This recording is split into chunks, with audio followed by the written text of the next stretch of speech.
Good morning, everyone. It is Sunday, 10:44 a.m.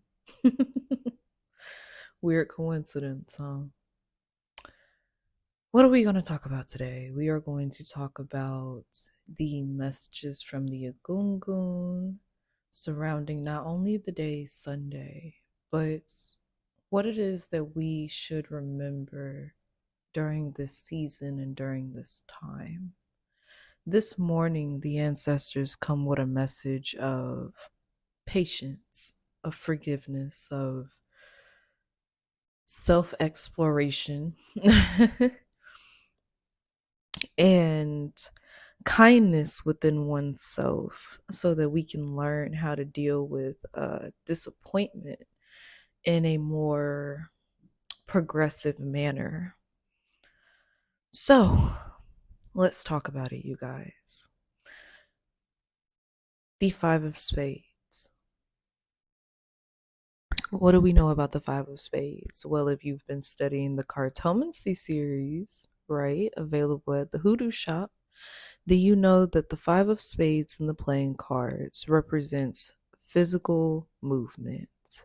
It can represent having changes in work or health in a positive or a negative way.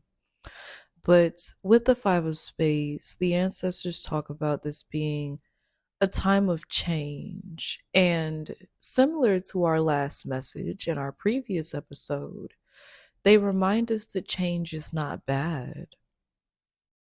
We are grieving. That is what is happening. We are grieving during this time. We are mourning the loss of friendships and relationships and hopes and dreams that we had from the previous year. And it's hard. It's so hard, especially since it's Mercury retrograde. These things are immensely painful. It's not funny. I don't want you all to think that I think that this is funny because I don't think that it's funny. I am simply laughing.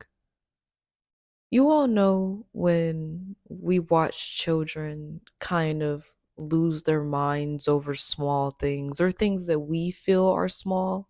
That's what's happening right now. The ancestors are almost giggling at us because they're like grandmothers. It's like, oh baby, it's okay. It's not as bad as you think that it is.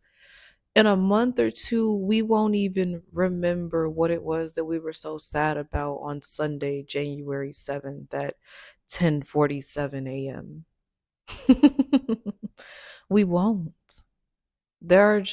We really have to look towards the more positive things during this season because good things are on the way. But unfortunately, if we're not paying attention, we just might miss them. With that being said, the Agungun also encourage us to develop better work life habits, take better care of our health. And they encourage us to do this because we have been working ourselves like a dog. We are exhausted. We are tired. And unfortunately, a lot of us grew up in households where exhaustion and laziness were confused for the same thing. You are tired. It's okay to take a break. You taking a day off is not going to destroy or jeopardize everything that you have built. We need to remember that we are the center of our worlds, right? Our specific ones. And so, as long as you are not being destructive, nothing should be destroyed of actual value, right? Right. In our next card, the ancestors talk about the Fool is actually the Joker card. To some, when you see the Joker card come out in the playing cards, it has a striking resemblance to the Devil card in the tarot. And if you know anything about the Devil card in the Devil card in the tarot actually talks about addiction, old nasty habits that we have that we need to relinquish. And I guess for sake of argument in this particular case, it matches up with what we're talking about, right? The ancestors also encourage us to be sure that we're not being naive during this time, to be careful of the things that we choose to invest our time in, or being careful of what we choose to indulge in, right? In my particular playing card deck, the Joker can represent feeling disadvantaged, feeling disheartened, and even discouraged by its responsibilities or by its circumstances. And the ancestors encourage us to remember that just as success can be an aspect of delusion, so can failure. Sometimes we create our own fear based failure, right?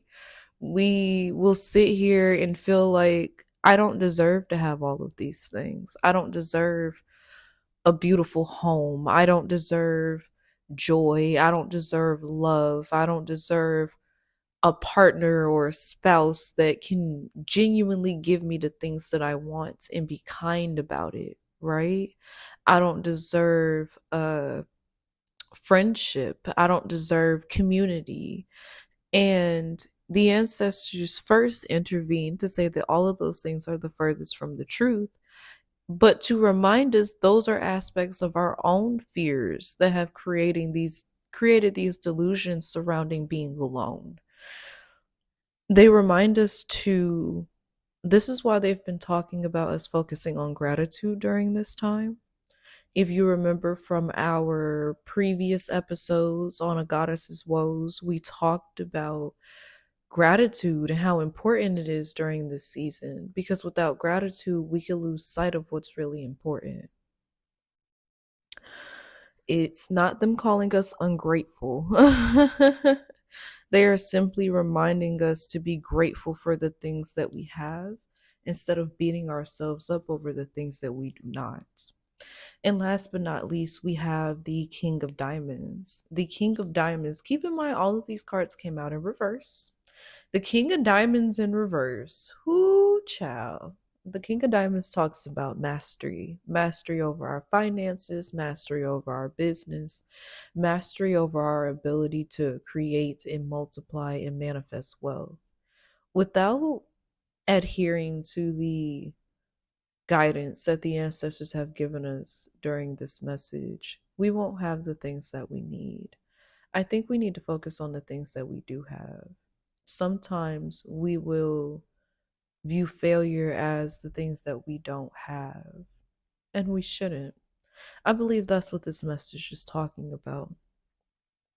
A reminder that even when we don't see it, it is close by. Even when we feel like our prayers are not heard, they're being heard.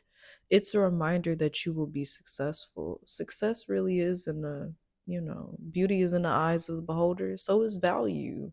So is success. So is faith. Because without those things, how are we supposed to have the strength that we need to move on and to maneuver through the harder challenges that Olodumare, God Himself, has prepared for us, right? So I want you to take all of these things into consideration. Don't be afraid to take a day off. Allow yourself to grieve during this time because you are dealing with the loss of some very hard things, some very valuable, or maybe not valuable, but sentimental things, right? Remember that you are only as disadvantaged as you allow yourself to be. Um, and that greatness is in your destiny. Greatness is in your destiny. So allow yourself to maneuver freely during this time and to be blessed with any and everything that you choose to indulge and to invest into. Asheo, my loves. Make sure that you head over to the Hoodoo Shop and check out all of our Conjure at Home items, meaning we're teaching you how to create and craft beautiful, magical gifts and trinkets and potions and loves and baths and saps and salves and God knows what else. Ooh, and our dust. Make sure that you're clocking your time for that as well. And before I let you go, Make sure that you are reserving your spots for the House of Frida Bath Time event hosted in Houston, Texas this August 2024. We will be taking a moment to come together and learn magic as a coven, as a community, to sit down and understand and craft with one another, to take time to be washed off, healing, to truly, truly, truly put our feet in the ground and sit with the ancestors. So I encourage you to go to thehoodooshop.com or to get in contact with the love goddess herself. There is information in the bio below where you can go and read and do all of your own personal research. But I encourage you to save your spot for August. Seats are already filling up. I have quite a few of you that have already taken up your spots, and I'm so happy to have you. I cannot wait to see you all. Please join us and come and enjoy being around people that are like you. With that being said, I will see you all soon for our next episode of A Goddess's Woes. Bye, everyone.